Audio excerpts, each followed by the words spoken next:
Hi, everyone.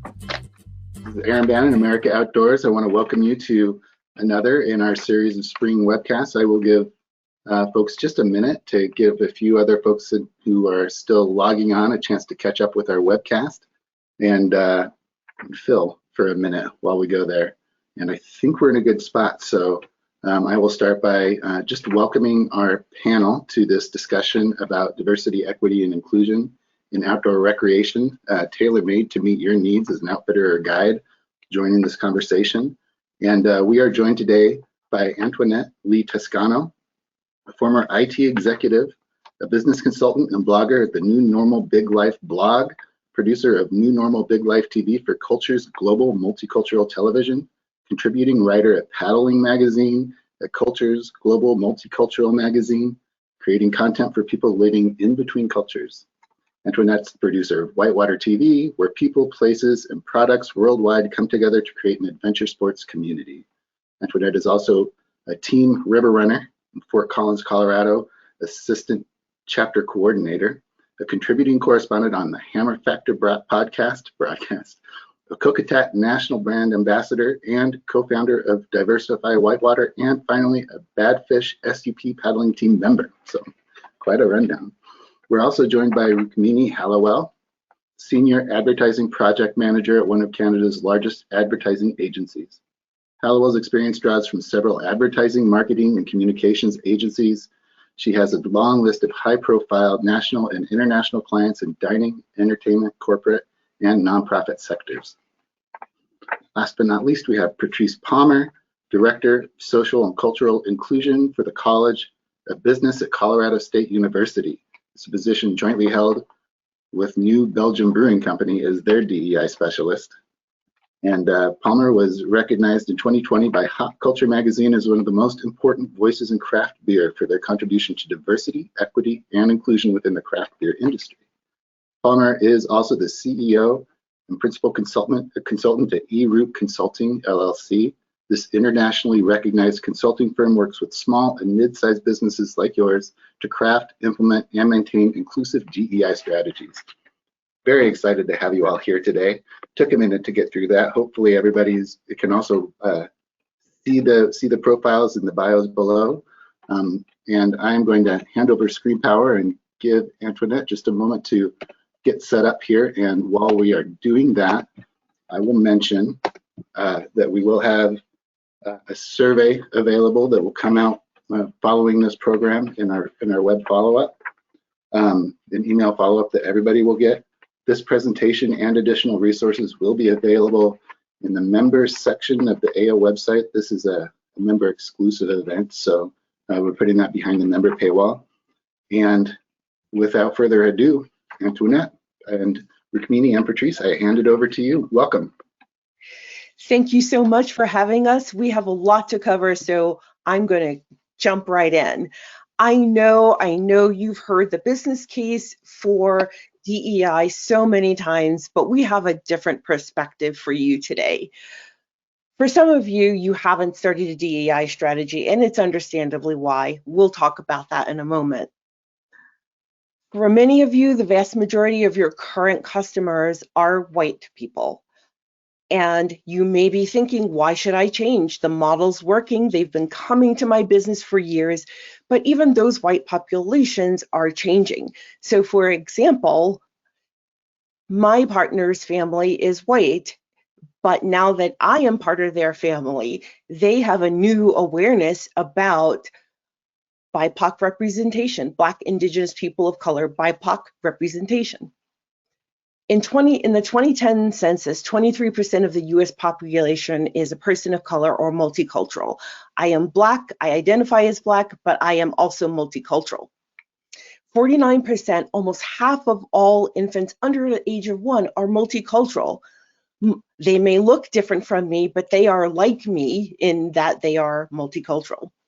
Nearly half of all US millennials are multicultural, and the reason that's important is because they wield $1 trillion in spending power, and they're looking for where they want to spend their dollars. Will they spend them with your company? Maybe not if you're not marketing to them effectively.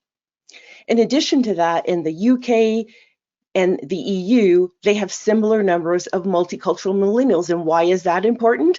Because in majority people of color countries like India and Kenya, for example, BIPOC people are participating in adventure sports at a high rate, as well as in the UK and EU.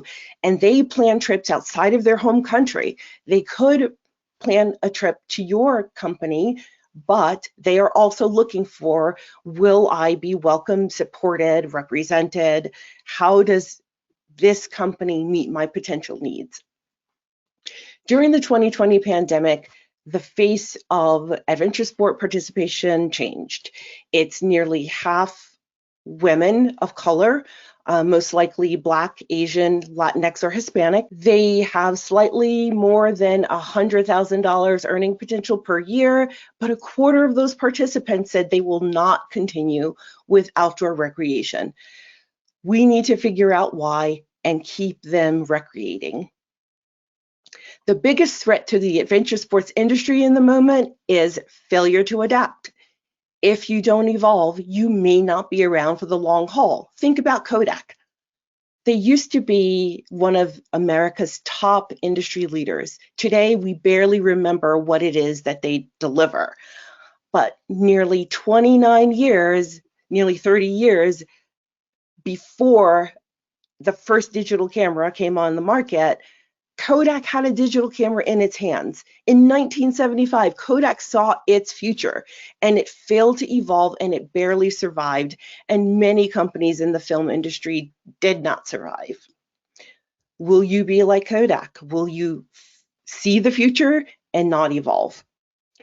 I know you're probably thinking, where do I start? What if I make a mistake? Cancel culture is rampant and we understand.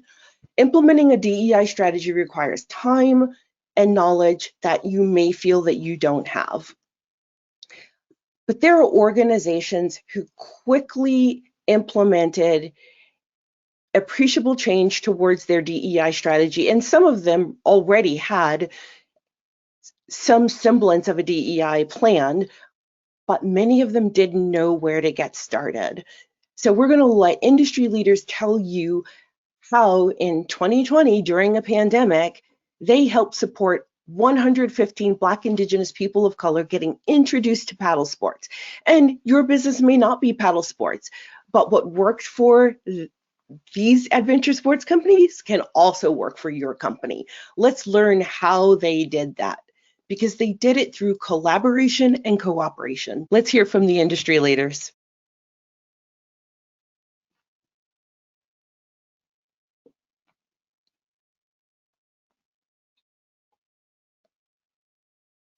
You know, I think that if we speak about our current situation, where we are in the industry today, given what's been happening over the last year,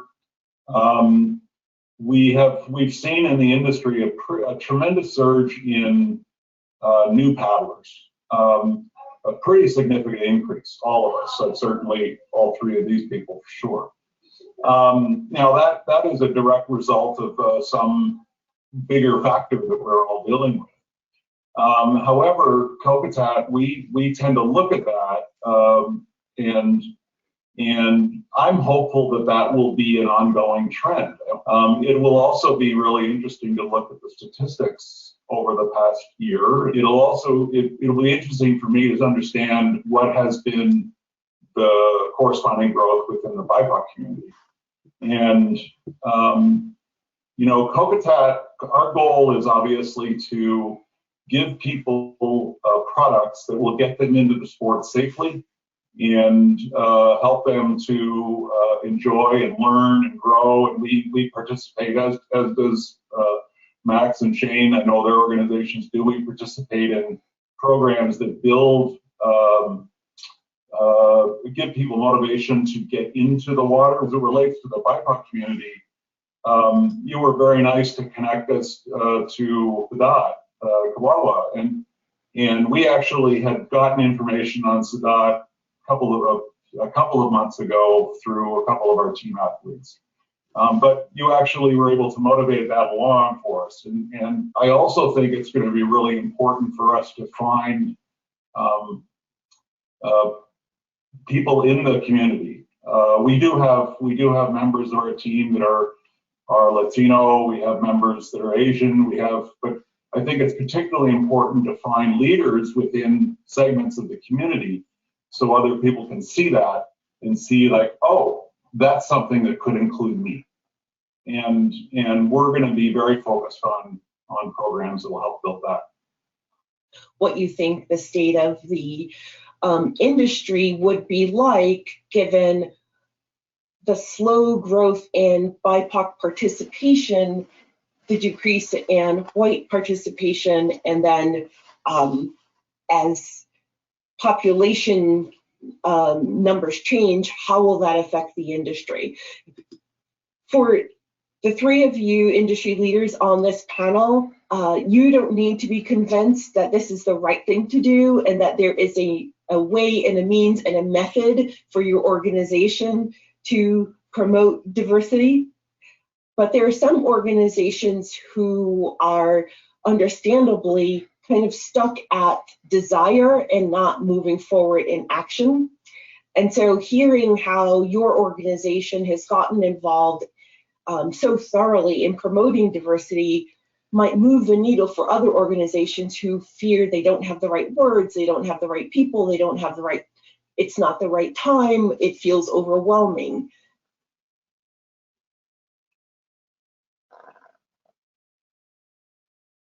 Sure, I'll jump in here. So first of all, I appreciate what you mentioned, Antoinette, about, just making sure that as we talk about this subject that, we're not just viewing people as a commodity. It's no secret that, to have a successful, healthy business, you need to make money. To make money, you need to have participants. And, with those stats that you just shared, it's clear that, in order to continue having successful businesses and to grow our businesses, we're going to need to expand our participation. And that is going to certainly include the BIPOC community going forward. So I think it's also very understandable for, people in our positions in the outdoor industry and, those folks who work for other brands to feel a little bit stuck. And, acknowledge the problem, the lack of diversity, but not be too sure how to go about making progress to solve that issue and to increase diversity. But I think the important thing is that we are actually having this discussion. To my knowledge, it's the first time that we're actually having this discussion on an industry-wide basis. And so, things like, helping each other out by highlighting folks that we know about who would be good brand ambassadors, and just working together to try to address this problem and come up with solutions. And don't be afraid to get some consultation from others who might be more knowledgeable on the subject. And yeah, I just think it's going to take all of us, and I'm just really excited that this is happening. I mean, for me, I do feel all those things that you said earlier. I feel like a rookie, and I'm just trying to take it all in, just trying to learn, just trying to meet people, find new things, and figure out, where this is all going. And just as Max said, we do need to continue to grow and into other communities and increase our market, maintain our market, our market through different people, but now this diversifying it's just the right thing to do. I mean, I'm excited. It's invigorated me to start doing the reach out and start doing the learning and meeting the people. I've been able to reach out and meet a lot of new people, and it's just been exciting to start this process. I don't know where it's going to go, and I'm hoping to learn. It's been exciting watching you paddle with voters of color. I mean, it just really warms my heart, and thank you for doing that. You three industry leaders have really been not only the early adopters of the concept of industries partnering with all of these organizations as your vehicle for your diversity efforts, that you didn't have to figure it out all on your own. You did it with partnerships and relationships within the community. And I think that's something that other businesses don't know that exists. You brought up earlier service, and I thought, that has something to do with this as well. Service, authenticity, aspirational access. We as a company have been thinking a lot about this and our future and what we didn't do and what we need to do related to this issue. And my brain immediately goes to what we have been doing. And what we have been doing is, and I'm not trying to write a Coca-Cola commercial here because I know Max feels the same way, probably Shane feels the same way, but I just know what we have been doing is we've been trying to make products that give people the opportunity to access. It just wasn't as apparent to me until very recently that the other service we have to provide is we have to help people understand how to get into it, is that we as a company have to be as authentic as we can be in representing our sport. And part of that authenticity is showing trained people, showing yes, there's some fear associated with taking on this sport, but there are ways to do it. There are approaches to get at it. There are plenty of people who are doing it, and making sure that there's a adequate representation of that population, which includes being as diverse as we possibly can be.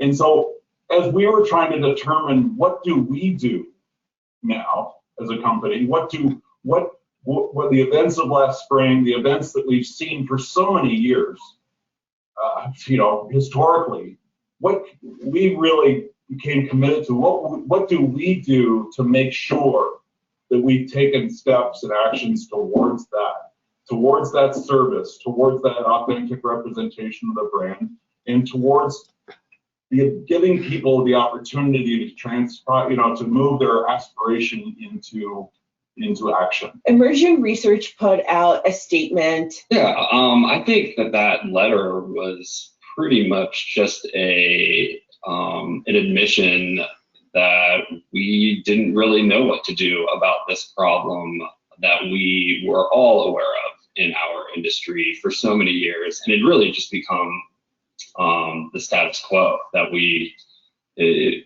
for better or for worse, had just accepted. Like, these are our customers, these are the participants. We would love to see more diversity, but have no clue how to start tackling that issue and how to make it happen. With all the events happening at the time, we just said enough is enough, and it's time to at least get the conversation started.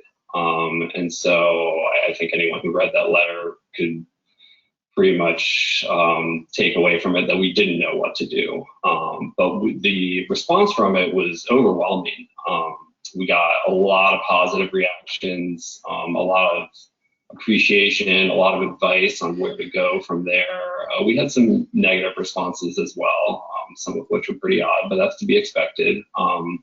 But it was really useful to start not only the conversation internally, but it started these conversations with lots of people I don't think we otherwise would have been connected with. In the same moment that IR wrote their letter, I'm typing out my letter, and what's going to be our statement and what is it going to be?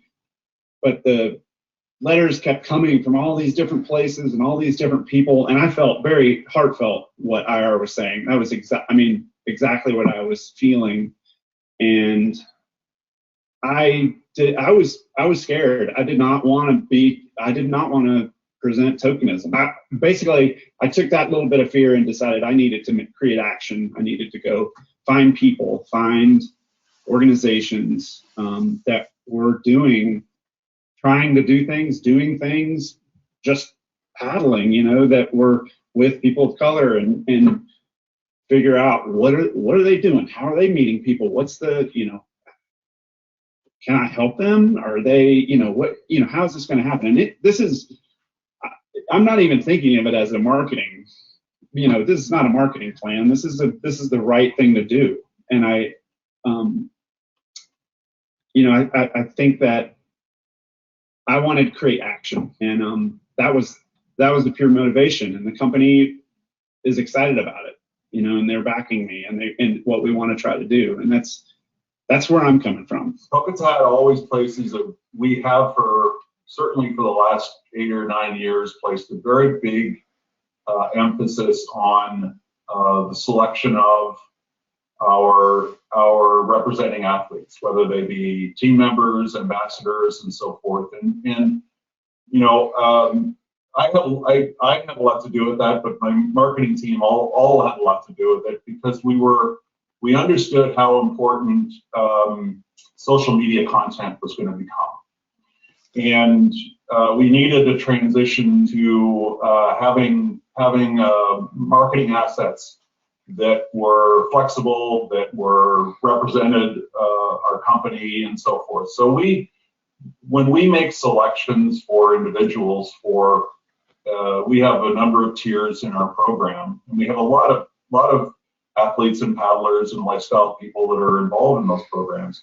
When we do that, we make a selection based on not only their position in the industry or their visibility or the level of their paddling, but we also want to, we judge them on what kind of assets can they bring to the company.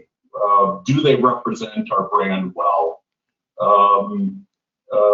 Just in terms of how they appear in the market.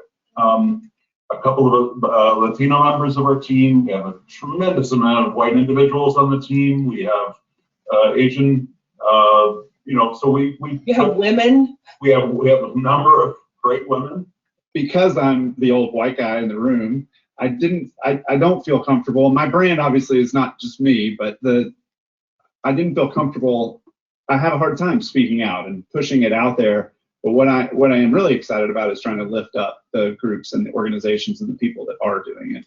And that's where I'm comfortable at this point, and my comfort level is growing. But I find that you all know more people and more places and the right things to say and the right places to be, and if I can support that in any way, that's what I'm trying to do. A generation or two away from the very beginning of its sport, and the sport started where everybody helped each other to build their own gear. We're not that far. We know somebody that built their gear. Or I built my gear. I built some of my gear. That community came together to create the gear. The community comes together to go kayaking. I still drive to random takeouts and get shuttles with people that I don't know to go paddling. That's the thing. The paddling community is a accepting culture for the most part. There's exceptions to that, but I think there is so much potential, because the natural DNA, I think, of paddle sports is inclusive. We do invite people. We have no idea who they are. They can come sleep on our floor, and we can go kayaking together. And I'm going to throw you a rope, or whatever, whatever's going to happen on the river. So now that you've heard from industry leaders, let's hear from Patrice on creating an effective DEI strategy.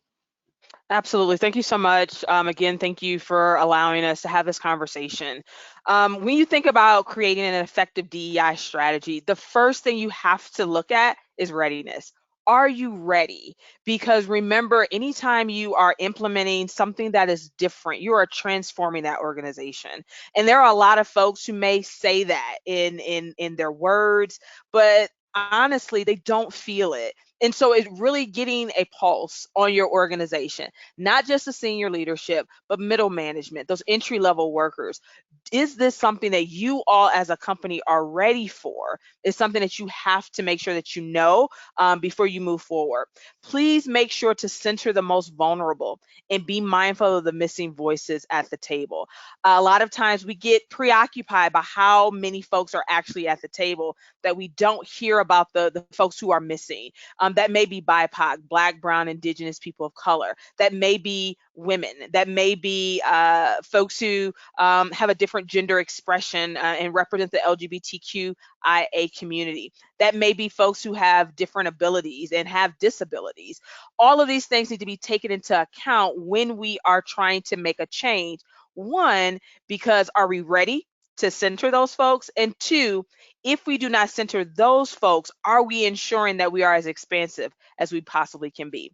And third, when you are trying to execute any type of plan, make sure you do it in stages. All right. Find the gaps in your strategy because you may have those. Look for those gaps. Be intentional about that. Prepare to fill those. What tangible timelines can you create that are going to actually get you to where you need to be? When I work with organizations, I love to work in a 3-month increment.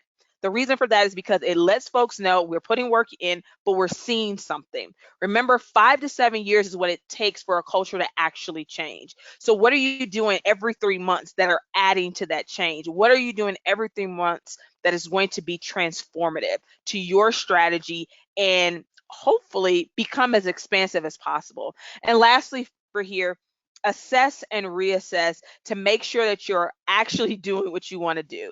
It's so easy that we assume that we're doing something, but in reality, we haven't even met the mark. Make sure that you're actually assessing and reassessing and being able to be flexible. Sometimes we don't think about the flexibility that this has to do. Diversity, equity, and inclusion is complex, it's nuanced, but it is tangible and it is doable. We just have to be very intentional about it. Next slide. Anytime I try to have conversation with folks, I'm going to 4 E's of effective communication. And that's really when I'm thinking about working with diverse communities. If you want to work with communities that are different from the vast majority of the folks that you always work with, make sure you educate yourself, build your knowledge base, and plan intentionally, not reactively. Again, a lot of times folks see what's happening in the world, they see what's happening on the political landscape, they see what's happening in social media, they feel as though they need to say or do something. Be intentional about what you do and actually make sure that you have a knowledge base, because the knowledge builds the credibility that builds the confidence. Expose, provide opportunity to enforce centering historically marginalized and minoritized communities. Connect with consultants and advertising firms that actually are working with the communities to which you want to work with, especially if you don't know where to start. Where to start is by reaching out to a consultant, reaching out to someone who has an expertise in that work so that they can best advise you and best help you advocate for what you think you want as well as what you need in that organization. Elevate, again, centering. You're going to hear me say center, center, center. Reason for that is because whatever that foundation is what you will fall back on.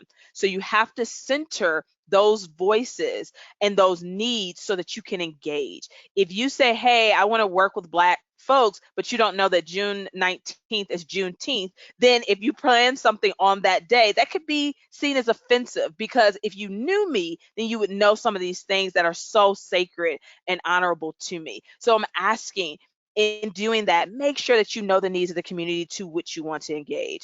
Are you approaching them as a target market that is monolithic? Again, we are nuanced, we are complex. Because our skin may be the same hue does not mean that we have the same lived experiences. And it's absolutely okay to ask. It's absolutely okay to think from a diverse mindset. Absolutely do that. Why? Because you get to know me. You don't get to know me as a person of a particular race or creed or religion or ethnicity. You get to know me. And when you get to know me, then there's how trust can definitely be built. And last but not least, edify, believe, and trust people you want to work with in the communities that you want to serve. So many times you have folks who don't believe when microaggressions happen, when macroaggressions happen, when political issues are brought to the space and it becomes traumatic. Folks are not able to say, hey, this happened to me, and what are you going to do about it in order for it not to continue to happen? You have to believe. If you dismiss it and say, oh, that's not how Jim is, Jim would never say that. Oh, I know him. We've been paddling, we've had dinner, we've done all these great things. I know he would never do that. I know she would never do that. It absolutely invalidates my lived experience. It absolutely dismisses me. And it absolutely tells me that you have chosen that person before ever listening and investigating. You can believe and you can act without ever calling someone out, without ever engaging in harm to another person. You can absolutely do that. And that is how trust is built, because a lot of communities are distrustful of being in the outdoors. I'm putting my life on the line, honestly. And if you don't believe me when I say things, this is not going to be a community that we can build together. So that's one of the ways that we can begin to repair, is to be able to edify folks, to believe them, to trust, and to build those relationships. Next slide. One of the things I hear the most is that we're good. We're good people. We're loving, we're caring. We know that what we're doing, the intent is always to uplift and to be expansive. Intent cannot be your only measurement. Impact has to be a measurement as well. How are you impacting these communities? Again, if you look at kindness as the only driving force, remember that kindness allows us to pick and choose what we address and what we do. Because if I want to be kind, I don't want to hurt anyone's feelings. I don't want to address certain things. It allows us to hide and deflect when something makes us uncomfortable, because I just want us to be friends. I just want us to have fun. I just want us to not have to think and talk about these things. Some of those things are my lived experience. Some of those things are my reality. And we do need to address them. We do need to talk about them. Kindness makes inequities and injustice tolerable. It allows us to have respectability and decorum in all things. Hey, something happens that affects one of my identities and I'm angry, I have a right to be angry. I have a right to be angry. When you dismiss that anger as, oh, you shouldn't have taken it that way, folks are way too, they offend too easily nowadays. I can guarantee you we've always been offended. We just didn't have the language and the power to be able to say, this is what is hurting us. Kindness finds the positive in all situations without actually addressing the actual situation at hand. Being able to deflect that and say, hey, there are people who are going through a lot worse than you. Totally validate that, totally know that that's happening, but right here, right now is where we need to address it. Let's bring it back to the forefront. Let's actually address this so we're not continuously reharming people. Kindness allows complicity and silent responses. Please remember, if you are not changing, you're choosing. And that may be really hard because, again, silence for a lot of folks is like, I don't want to pick sides. I don't want to make assumptions. I want to know the entire picture. What happens is folks never speak up. They continue to be silent. And in that silence, unfortunately, unwittingly, and sometimes unconsciously, you become a participant of the same trauma that you say that you want to change. So make sure that you are active. And that may just be saying, let me get more information. Let me do my due diligence in getting my education built up. Let me make sure that I understand and I'm centering the person who has been harmed so I can understand how they would like to move forward in a manner that is going to actually allow us to build and strengthen our community. And last but not least, kindness absolves us from intentional self-work. Again, kindness is an attribute, is something that is absolutely needed. However, we cannot rely on kindness in this community, in this day and age, and in this pivotal point in our history, culturally, as well as individually. We have to do the intentional work. I do that work every day. Every day I have to make an intentional thought and intentionality of what I will do. Because if I don't, I will slip into what I've always done. And when I slip into what I've always done, a lot of times that's silent, that's complicit, that's just me trying to survive. But I believe that this organization, as all the folks who represent it, are ready to grow. And when we grow, we have to be uncomfortable. And so that uncomfortability is shedding our kindness as our only intent, but really looking at how are we impacting each other, how are we opening and being expansive of an opportunity that is so well needed and wanted within all communities. This is a human experience. So how do we make it more humane? And that's by opening it. That's by being welcoming, but that's by making sure that we create the system that we want with folks who have been historically marginalized and minoritized as a part of the conversation. I leave you with the quote from Vincent Tinto: access without support is not opportunity. So in order for us to build the opportunities that we want, we have to make sure that what we give is accessible, that it is supported, and therefore we open the opportunities for so many great things to happen. At this time, we'll transition to Rukmini. Rook, you have the mic. Thank you, and thank you so much for having me here today. My name is Rukmini. You guys are more than welcome to call me Rook. I got Rukmini's a little bit of a mouthful. So I want to walk through today some common marketing pitfalls and some easy resolutions on how to tweak those common errors that people tend to make. So the first thing I want to talk about is tokenism, not to be confused with representation, which often happens. Most people know immediately what this word means, and it's usually a very obvious and easy error to make. And that's because stock imagery is eye-catching, and it's not very hard to land on 1 or 100 images of a Black woman, a brown man, or a Chinese teenager. It's usually the first line of action because it is truthfully the easiest way to showcase diversity. The problem, though, is that this is only an effective method of advertising when you're using it in conjunction with other internal and external tactics. So stock imagery is a tactic, it is not a plan. And so, the remedy to that is commitment and authenticity. How are you going beyond an image? And by that I mean, what is your company doing that goes beyond a single image? How are you engaging the BIPOC community? And I use the term BIPOC as a catch-all. I do recognize that doesn't capture all of the many different types of diversity out there, but for the sake of brevity and this presentation, I'm using the term BIPOC. But how are you engaging the BIPOC community to authentically advertise? So meaning, if I were to remove that image, what else does your company say about your diversity and equity planning? So you need to think critically about that and how internally, what are other ways that you're showcasing diversity?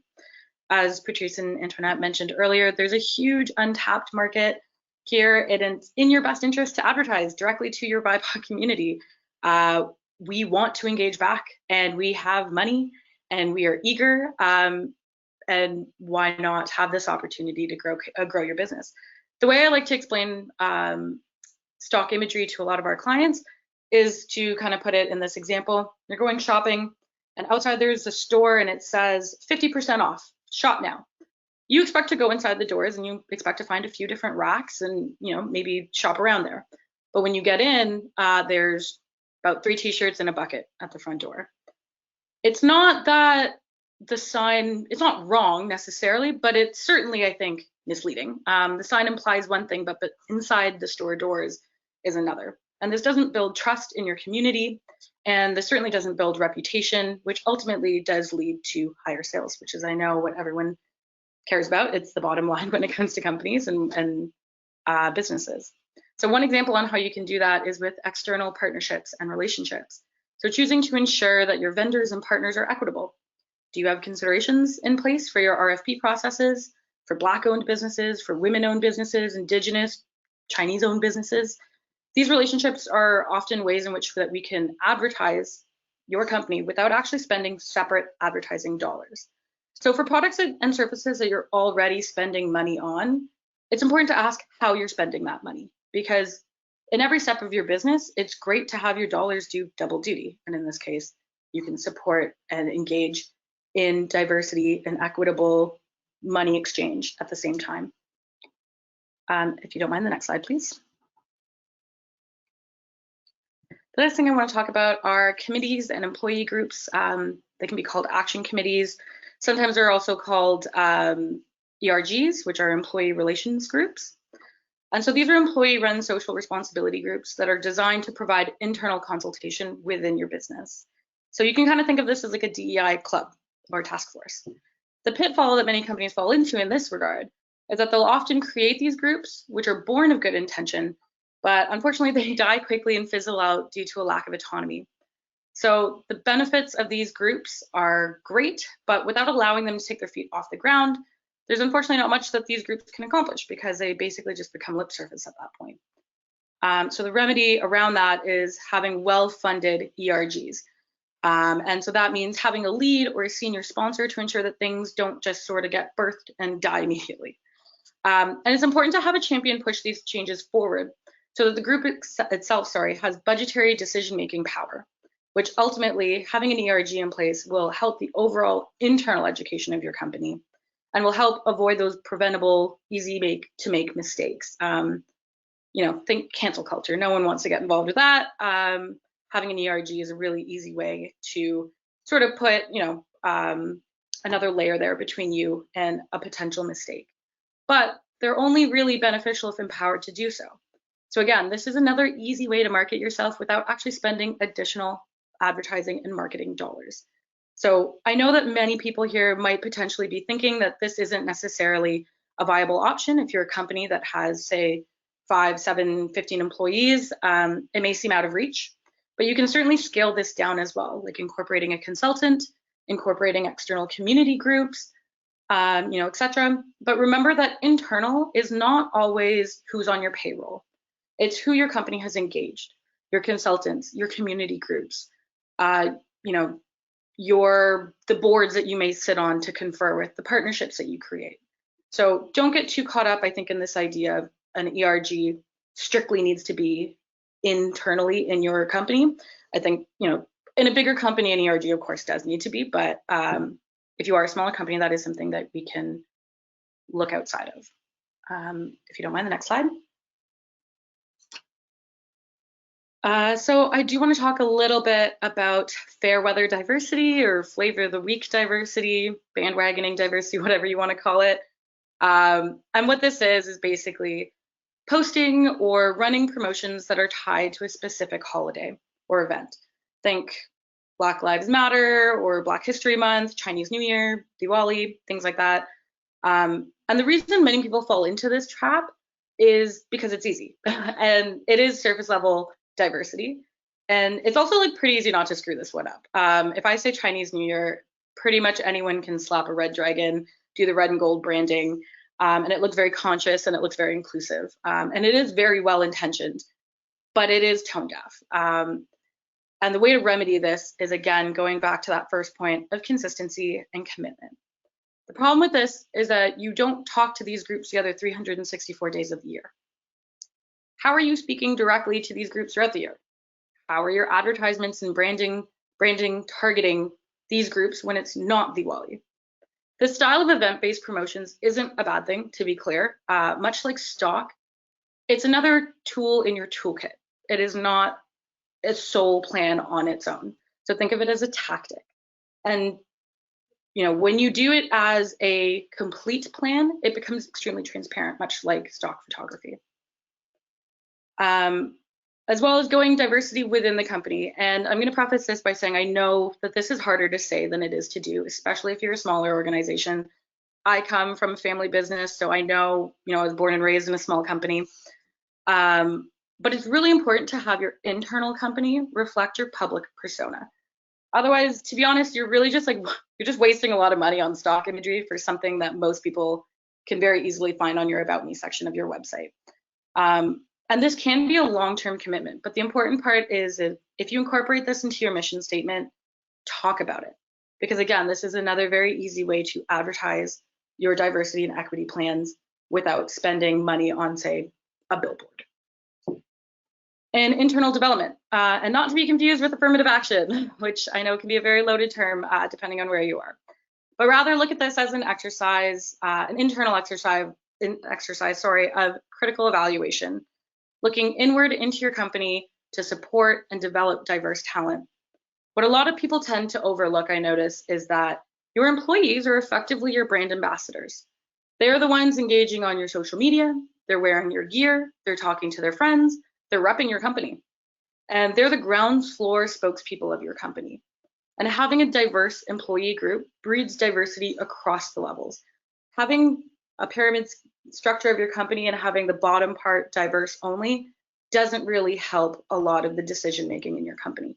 So by incorporating diversity at all of those levels, it helps project that image outward as well. Internally, having that diverse section ultimately portrays it externally as well. And so your internal structure is an investment on your outward image and overall branding. And so I just want to go to sort of quick wins. I want everyone to be able to walk away with something tangible that they can incorporate today. So I'm just going to go through really quickly. First and foremost, engage your community. Getting involved as a community leader, which I'm sure most of you are already doing, is a really easy way to, yet again, make your dollars do double duty. How is your company engaging with the BIPOC community in the real world, face-to-face, person-to-person? Are you hosting events? Are you participating in meetups? Are you engaged in gear swaps? All of these community-based events help give your company a face and a persona and a very human feel. And so this is another great way that you can make your dollars stretch into advertising dollars as well. Next up, I have swag. Everyone loves swag. It is fairly cheap, and it's a really easy way to bring up your brand loyalty and your customer retention, which at the end of the day is pretty much the goal of most advertising campaigns, give or take. Everyone loves a company who's willing to give them something for free, and every person walking around with your logo splashed across their chest, for example, think of them as basically a walking billboard within their own microcosm. You're able to extend your advertising beyond that one person and into their network as well. So this is another easy way to bridge that gap and save you dollars ultimately.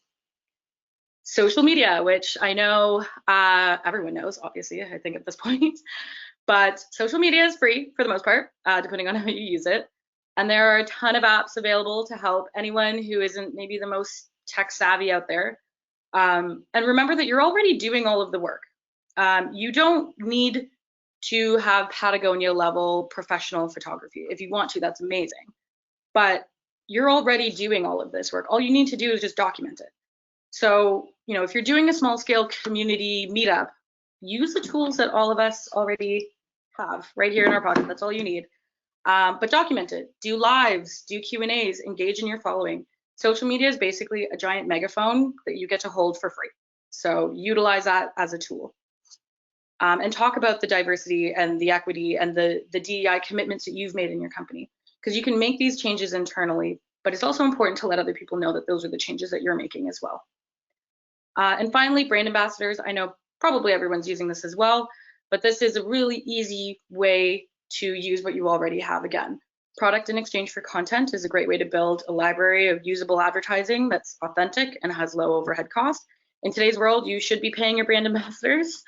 But this is also a wonderful way to stretch beyond your social media following. You now have outlets throughout that to now expand your message through their voices as well. Be critical about your brand ambassadors.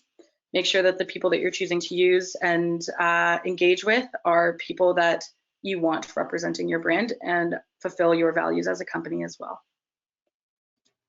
Thank you.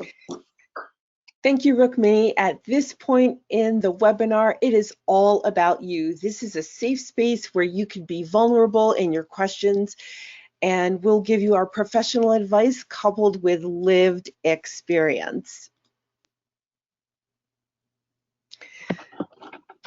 Aaron, fire away. All right, and thank you all so much. It's fabulous to have this,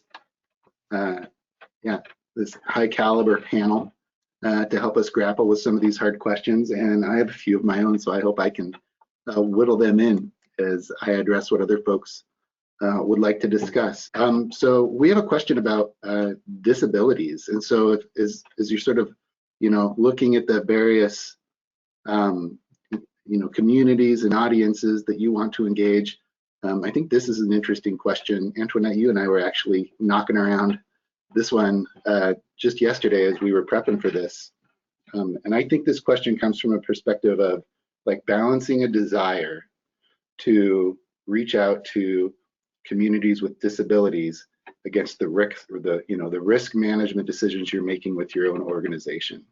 I'll throw out just a couple examples. I don't know if this is exactly what the questioner wanted to ask, but if you have somebody that you are afraid may be too frail to participate in the whitewater experience that you're offering, for example, or too obese to be able to be safely rescued if they fall into the water, something like that. That's often a tough decision point that an experienced provider is making, right at the registration booth. So when we think about people of disabilities, what are some things that we need to be considering as we try to invite them into these experiences? I'd like to take that. So one thing that I wanted to remind the audience of, and I'm sure you are aware of this, that diversity is more than just ethnicity. It's gender identification. It's questions around making your business accessible to people who are plus size, but who are also plus size and fit. So, bringing a if your assumption is that a plus size person or a person with a lower limb amputation or an upper limb amputation can't perform, that's a bias. That's a form of bias. And so the most respectful way to handle that is to quietly and gently take that person to the side and ask some questions. Have a series of questions that you can ask. Couch it as, we want to make sure that you're as safe as possible and enjoying your experience here. How can we support you? Have you talked with your doctor about your fitness level at a high risk, high intensity outdoor experience? Questions along those lines. Do we need to secure your lower limb for you while you are rafting? That answer would be yes. And I've actually put someone's lower limb in my kayak in a dry bag and kept it safe as we paddled so that he can have his leg when he gets where we're going. So having your staff equipped with a plan for non-traditional participants is a good way to be prepared rather than trying to come up with a plan at the moment of registration. That's great. I realized as I was reading that question too that there was more to it, and I couldn't see the whole question, and so that it actually brings up a different point. The question was more of a statement. It says inclusion should include 20% or more of the overall population with disabilities, which starts to bring into mind for me like targets, benchmarks, etc. Like if you're looking at a particular community, is it appropriate and or helpful to even set a target, to set a benchmark? Do you know when you succeeded? What is the process to go about, let's say, measuring your success? Are we talking about employees or participants? I believe we are talking about participants at this point, but you could answer that question either way you want. I think it's a really good one. Patrice, would you like to field this question? Yeah, what I would definitely say, if you're looking at benchmarking, it kind of starts from the kind of the overall what you were saying about, are we having these conversations with everyone, or is this something like being very reactive? Oh, I see it, now I have to try to fix it, instead of making sure that everyone who is coming in, that we all do that. I used the example when I first started at New Belgium. I realized that when I went into the office space, the office desk moved up and down.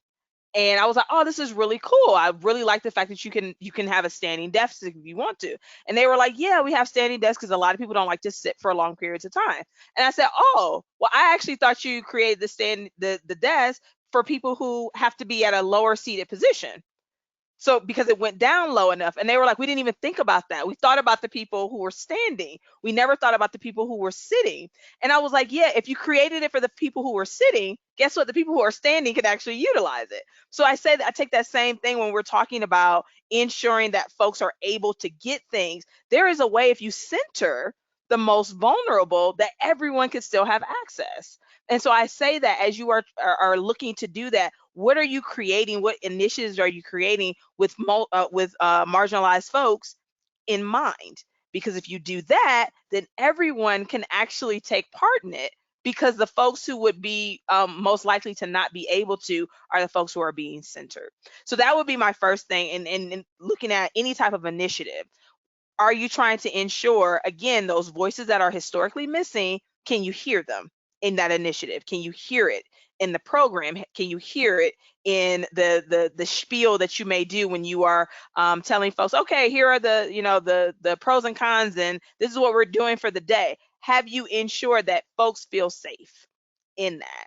And when you want to benchmark it, look at what you're trying to do and look at what you're doing. You can do that with Qualtrics surveys. You can do that with, right after, hey, we would love for you to take the survey. Let me know how you felt about it, and ask the very direct question. Do you feel like, a person who had a mobility issue would be able to partake in what we have given these different things? And if not, what are some ways that you would think that could help us? That right there gets your community engaged. That right there gives you a different perspective right in that survey to be able to take that data point and then actually use it. And so that's what I would definitely say is, when you do anything, who are the folks who are historically left out, and could they hear that message and feel seen? If that is not something that they can hear or see, then we know that we are not hitting the mark that we said that we want to. That's really excellent. A lot of food for thought. Thank you. We have a question really looking at advertising and marketing. So I believe this is for you, Rukmini. I'm going to read the whole thing. There's a question and then props, so I'm just going to read it all. As a marketing manager at an advertising agency, what are the top 1 to 3 things that we should prioritize working with our clients as far as their digital presence for DEI? And then, so here's the props part. This webinar was awesome. Took a ton of notes to share with my company. I'm excited to start to see some changes start taking place. So yeah, there, thank you. And yeah, top 1 to 3 priorities as you're trying to prioritize working with clients from a diverse background. Yeah, I would say, like, first and foremost is making sure that you're always using appropriate language. That's especially when using written advertisements, any kind of visuals, like Patrice mentioned earlier. Educate yourself, know who you're talking to and how best to approach that community or that group. I think avoiding those pitfalls that I mentioned earlier, especially around tokenism, that one you see happen all the time. One of the exercises we do with any onboarding with a new client is we actually sit down and ask them, like, describe to me who your audience is. What do they do on the weekend? What do they like to wear? Do they have families? How much money do they make? I basically like to paint a picture of who is it that we're trying to target. Because from there, we can create those benchmarks and we can create that sort of checklist of things that we're looking for when we're creating an advertisement, and to make sure that we're not being tone deaf, we're not missing anything, we're not missing any marks. Often with advertising, the default tends to be white people. And you're having different types of, or, I'll say able-bodied, I won't target anyone in specific, but like able-bodied, white, upper middle class is sort of everyone's general target audience. But you have all these other people with spending dollars who are still engaging with your company, and they're doing so even though that you're not advertising directly to them. So imagine that door and how wide it opens when you start advertising directly to those people. So keeping all those things in mind when you're going through your exercise, and I think also picking an agency or a consultant or your web designer, whoever it is that you're engaging, having that real conversation and explaining your goals and what are your ROI benchmarks, what will make this a successful campaign in your eyes, because then we as advertising people can narrow that down and create tangible tactics for you to implement. I'd like to add something about that. So some of the pitfalls that I often see is that a lot of marketing campaigns, when they're trying to reach the BIPOC, the Black, Indigenous, people of color community, they will generally use a person who is racially ambiguous. You can't tell what race they are. They tend to have straight hair versus curly hair. And hair is a big issue, and hair ranges from kinky, curly, wavy to straight, right? And coily. And so if you don't know what that is, if you don't know what a racially ambiguous person looks like, if you think that you are reaching all of the BIPOC market if you use an Asian person, or if you use a Black person, or if you use a Latinx or Hispanic person, that is not the case. And you also need to understand the complexities of an African American thinks differently than an African. And so I'm letting you think about that for a moment, because we have different lived experiences. And an African American like me, who is a world traveler, will have a third perspective, right? Similar with other ethnicities. So if you don't understand all of this and you don't have time to learn, I would say make the time over the course of weeks, months, years, but also engage people who do understand this. And sometimes Madison Avenue doesn't understand it.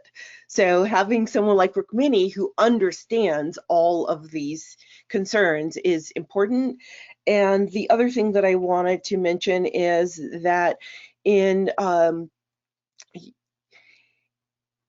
sometimes, especially on social media, when an organization wants to appear folksy or woke, they will sometimes engage with the BIPOC community in a way that uses popular culture references, but they don't really understand the complexity of that reference, and then it just backfires. So I can't tell you how many times I have complimented a brand saying, oh, I love your shoes. They're super sticky. I didn't fall off my paddleboard this weekend. It's amazing. And then they come back with, thank you, girl. Well, you don't know me like that. You know, my girls can call me girl, but to you, stranger, I am a woman. Right? So if you don't understand why that's an issue, then your team either needs some education, or they need to engage someone who understands those complexities, who understands that you can't become so familiar with your audience until you actually have a relationship. So if it's a brand that engages with me all of the time, then they can call me girl, because they know me and I understand that they respect me as an adult woman, and they're not using girl as a way to subjugate me, right? Because that was the thing, still is in some places. Next question. Sorry, I just want to add to that, just whittling down that point a little bit. I think it's also important when you are creating that target audience that you're not looking at BIPOC and, you know, extended diversity circles as a bucket. It's not a single grouping of people to advertise to. We're not looking to get more BIPOC. Which group in that space? And like I said earlier, you know, I'm looking for a better term, to be honest, to enter my vocabulary, just because BIPOC doesn't really include all the very many different groups of diversity. And there are a lot. And so, especially when creating those advertisements, it's not just, you know, heavy-set brown woman that, you know, encapsulates diversity, which you tend to see a lot of. And so, you know, making sure that you know who you're trying to advertise to. When I ask a lot of clients and they kind of give me that summary of who it is that they're looking for, they're so detailed. But yet when you talk about BIPOC, it's just like, oh, well, like the BIPOC, as if it's like a homogenous group. So, you know, just being able to like think critically and really like hone in on what it is that you're looking for when you're trying to advertise is always helpful. It'll help everyone, including yourself. When Rukmini was saying that she's looking for a better word to encapsulate all of the diversity community, I like to use the phrase formerly marginalized, because white women, Black, Indigenous people of color, persons with differing abilities, some might say disabilities, plus size adventurers are all part of that formerly marginalized community. That's great. Formerly marginalized. I'm trying to hold that. There are other words and phrases for it. That's one that I find that can fit enough people to make it a little more expanded, a little more expansive. Perfect. Well, I just want to acknowledge that like our hour has rocketed by. We are into extra innings now. We have gotten through the questions that people posted, and so if I may just ask a couple questions and try not to take up too much extra of your time, I think that would be great, and we will wrap after that. Since we're thinking about representation, since we're thinking about how you define your brand and how you target your brand, kind of wanted to come back, Rukmini, to something you mentioned around brand ambassadors. And this may be something that folks in the community get, and I just don't because I'm not a business owner. But how do you find brand ambassadors when your product is an experience, right? So you're not necessarily going to be able to provide water bottles or whatever. You're trying to find somebody who's going to represent your experience for you in a public way. What are some strategies to make that work? Yeah, I think this is where engaging your community really comes in.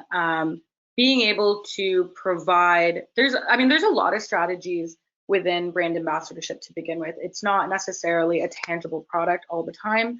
It can be scholarships and bursaries. It can be complimentary experiences. It can be subsidized experiences for people who might not be able to afford your experience, things like that, to reach that sort of wider demographic.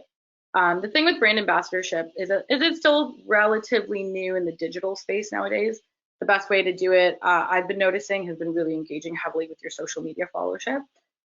Your reach is just, it can be unlimited, really, depending on where you're looking for, or where you're looking in, sorry. So I think when considering brand ambassadorships, looking on social media, looking at those tactics of digital experiences as well, but not getting too caught up in, the branded cell phone cases or like the branding water bottles. Those are helpful because people like those. I've never met a single person that we've given a water bottle to that they're not like, I hate this.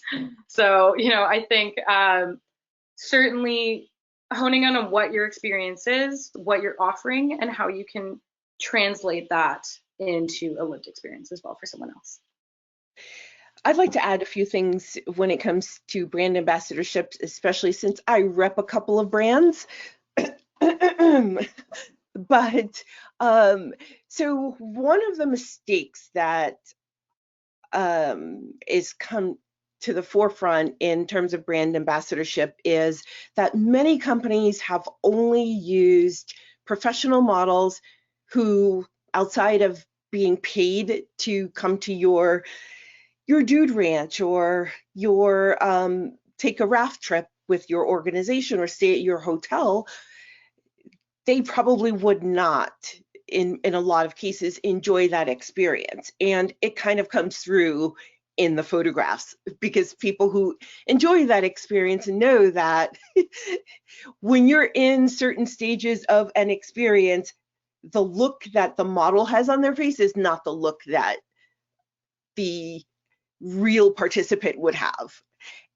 And if you are using a model or you're using a brand ambassador that doesn't really love your company, doesn't really love and use your brand outside of the fact that you've given them some gear and apparel, or you're paying them, or a combination of those things, then their posts will be inauthentic. Their posts to a real participant will look staged and phony, and you will lose credibility if it's not done well. The other thing is, the other issue that I find is that many organizations like to have in their brand ambassador and in their team members experts and competitive athletes. And they are wonderful because they bring in those hardcore, extreme end users of your product, service, gear, and apparel and facilities. However, if 7, 4, 11-year-old child goes to their parent and says, I want to be a kayaker and I want to do these 100-foot jumps and drops, and I want to paddle big pushy water and I'm a visually impaired kayaker or just a very young kayaker. That person's partner, parent, grandparent, whatever, is going to say, no way, that looks too risky. But if you never show entry level participants, then everyone thinks the only benchmark is competitive level, professional level. But if you show someone who is a entry level participant, a mid-level participant, etc., new families, if you show blind kayakers kayaking the Grand Canyon, which is a thing and it's been done many times, then the visually impaired kayaker who goes to their parents and says, I'd like to be a kayaker, they're not looking at a visually impaired kayaker on the Grand Canyon where the waves are like this. They're looking at tiny, gentle little waves that looks less risky. And so I would be more inclined to buy a youth kayak for my niece or nephew, because that looks less risky than watching a professional take a 100-foot jump and drop in a kayak. So your brand ambassadorship needs to have a range of abilities and of experience so that you can get the range of end user to envision themselves wearing your brand, participating in your sport, coming to your facility. And just adding to that as well, I just want to point out that social media has come a very long way from 2006 or whatever it was that Facebook was invented. There are tons of social influencer marketing agencies now where if you yourself don't know how to bridge that gap or you can't find a consultant for whatever reason, there are agencies out there who can find authentically interested influencers for your company. And not, when I use the term influencer, people automatically assume like millions of followers, and there are a whole array of different types and levels of influencer marketing, all the way down from nano influencers who, you know, maybe only have a couple hundred followers. And those people are also very valuable because those are also people who are engaging on a daily basis in an extremely authentic way with their base. Oftentimes when you look at people who have millions of followers or have the very, you know, photoshopped photos, they're not actually engaging with their community. Those are basically just advertisements that you're driving by on a highway. People are looking at them, oh wow, she's pretty, and then they just sort of keep going or scrolling past. So, you know, not to discredit those smaller influencers as well, and to not get caught up in that term of like influencer marketing. It's now become quite the business. Wow. Fantastic. All right, well, I have one last question for you all, and we've been hitting on this a little bit, but you know, the term I keep thinking about is cultural assimilation. So, you know, if you're a hunting outfitter in rural Wyoming, like where I live, and your clientele is generational based, you know, always been predominantly, if not exclusively white, and dominantly male, I would say too. You're willing to take, you're willing to take some steps. You're willing to, you know, do some inherent bias training with your staff. You're willing to sort of name the white space when people enter it, and have this, you know, consciousness and this culture that you're trying to make tolerant and aware. You know, you're advertising in a different way, but ultimately, are you still trying to, at least from your perspective as an outfitter, trying to bring people into your experience, have them do it your way? And this is something that is just so different, so unusual for the communities you'd like to reach out to successfully. That does cultural assimilation become a factor? Are we trying to force people into our model, and how do we at least have some awareness about that and think about, I guess, how to work through it? I would love to take this one on. The first thing I think of when I hear that is that outdoor culture is not, it's not unprecedented. It's just unwritten. This has always happened. We've always been doing it. However, we have kind of self-segregated ourselves to certain ways of doing, certain ways of being. So when we're talking about engaging with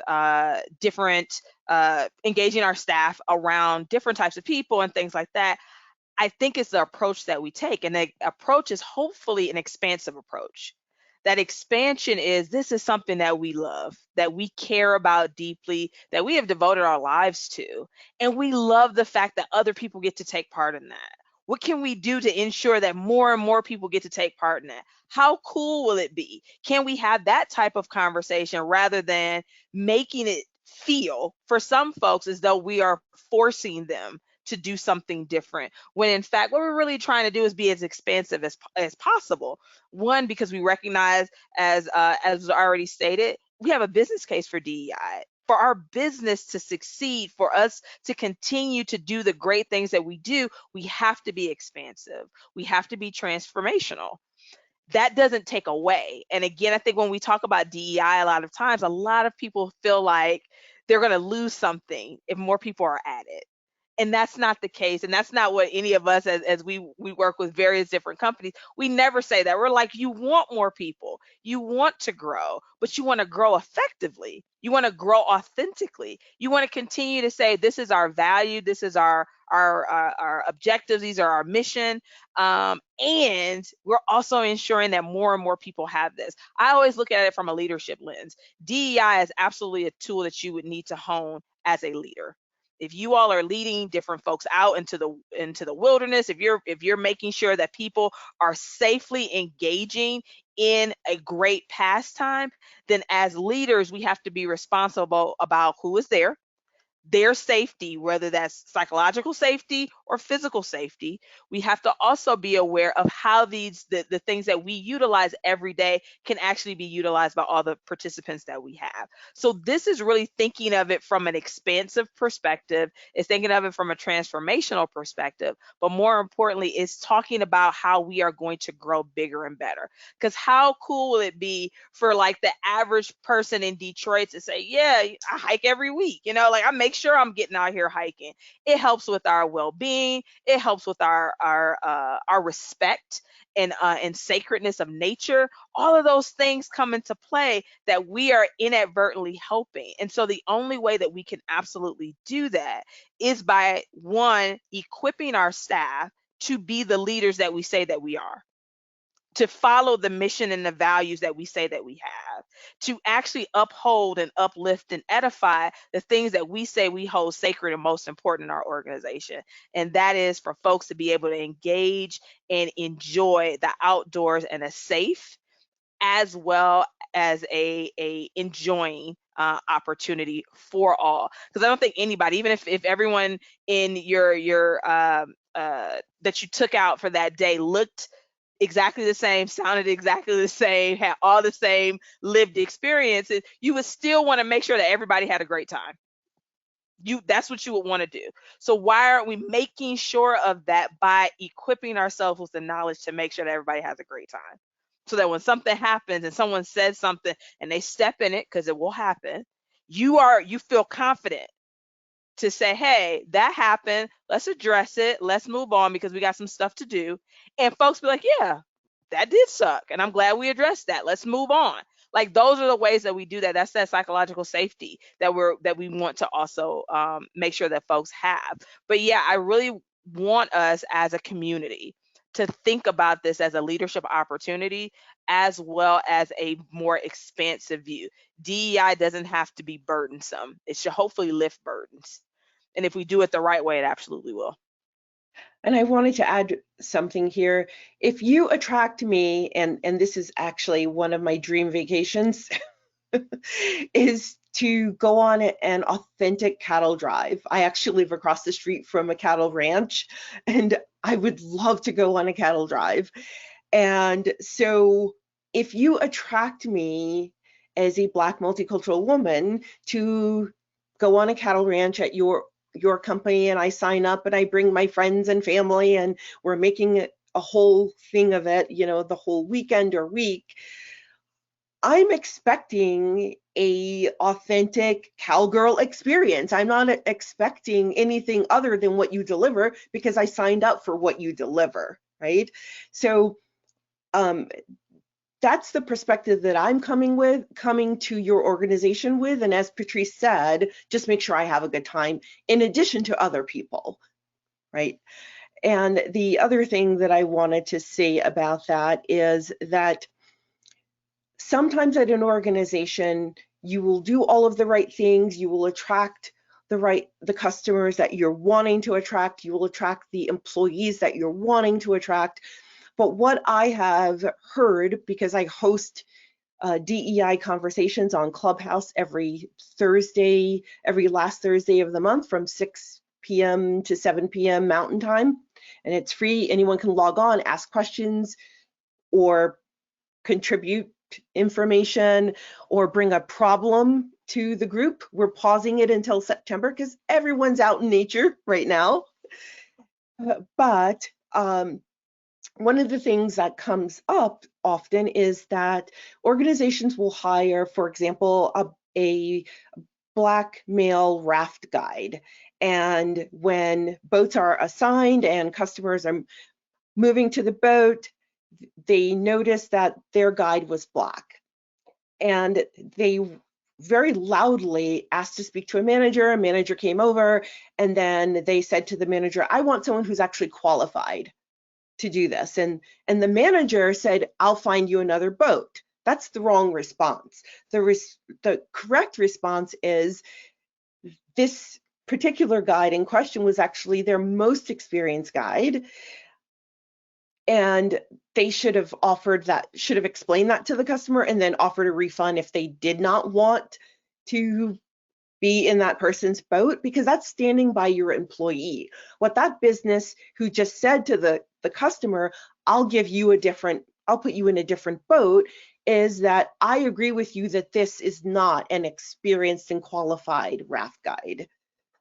And all of your other customers saw that you did not stand with your BIPOC employee. And simply because they have a white face doesn't mean they don't care about diversity and how people are treated. Because remember, almost half of the American population right now is a person of color, and white people are part of our families.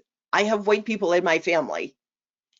So if you offend me, or if you offend someone who looks like me, they now are taking that personal, because they have a personal stake in how people of color are treated. And because there are some white people who just generally care that everyone's treated with a certain level of humanity, right?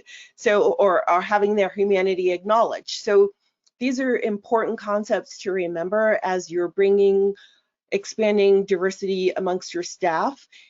And your customers are looking to see that you have diverse staff, not just your BIPOC customers, but your white customers also will include in their social media post, I had a great time at this outfitter, this hotel, and we had a wonderful experience, but I noticed all of the BIPOC staff were housekeepers and maintenance, and none of the staff were customer facing or in management. And they actually do now leave that as a negative review. They may have loved everything else about their experience, but noticing that was problematic for them. I also just wanted to add a little bit to that, where I think oftentimes people are afraid to have difficult conversations, especially as a brand. People are always nervous to offend their customer or upset their customer in some capacity.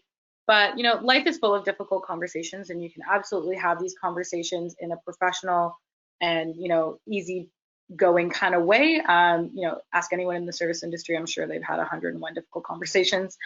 But I truly believe that DEI is the future, the same way that about 30, 40 years ago, not a lot of companies had HR, or if they did, it was just payroll. And now HR is pretty much a staple of every company.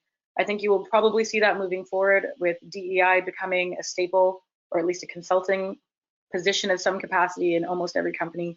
The way that our politics is moving, the way that all of our countries, I'm Canadian, but both of our countries are moving towards, is an inclusive space, and that trickles into our workplace, and that trickles down into the services and the goods and products that we're serving as well. So, don't be afraid of those difficult conversations. No one likes cancel culture. I think people are often very, very afraid of cancel culture, but it's always better to err on the side of right. That's great. Yeah, and err on the side of engagement. And I think this has been a wonderful conversation. I want to thank all of you for engaging with this community. And remind folks who are paying attention to this webinar either today or down the road, if you're watching the recording, that we have a panel here that is excited to reach out and work with you and work with your company and help you succeed in this path if you choose to take it, which I think we're at a point of saying, don't at your own risk. So I will draw this to a close. Okay, thanks so much. We'll be back in touch with you all, and everyone participating, look for access to this webinar in the next week. We'll have it for you. Thanks so much. Talk to you all soon. Thanks for having us.